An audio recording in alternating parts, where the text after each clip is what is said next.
పెద్ది చాలా చేసింది, నన్ను వ్యక్తిగతంగా ఒక మంచి దారిలోకి మార్చింది. ఒక యాక్టర్గా నాకు చాలా సాటిస్ఫాక్షన్ ఇచ్చింది. Love you love you love you love you. అలాగే ఇది నాకు బుచ్చి గారు చెప్పినప్పుడు ఇది ఒక సినిమా స్టోరీ లాగా చెప్పలేదు, ఒక వ్యక్తి జర్నీ లాగా, ఒక ప్రయాణం లాగా ఒక కథ మొత్తం నరేట్ చేశారు నాకు. ఇది మామూలు సబ్జెక్ట్ కాదు, ఇది ఎగిసిపడే ఒక మనిషి కథ కాదు. కిందకి పడిన మనిషి లేచి ఎలా నించుంటాడో అలాంటి కథ ఇది. అందరూ కష్టం గురించి మాట్లాడుతున్నారు. అరే ఇలాంటి కథ కోసం కాకపోతే ఎప్పుడు కష్టపడతామండి.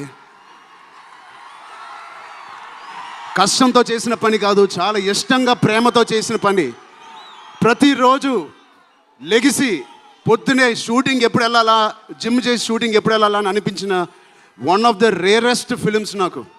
బహుశా ఒక మగధీర కనిపించింది, రంగస్థలానికి కనిపించింది, RRR కనిపించింది, మళ్ళీ నాకు పెద్దికి అనిపించింది.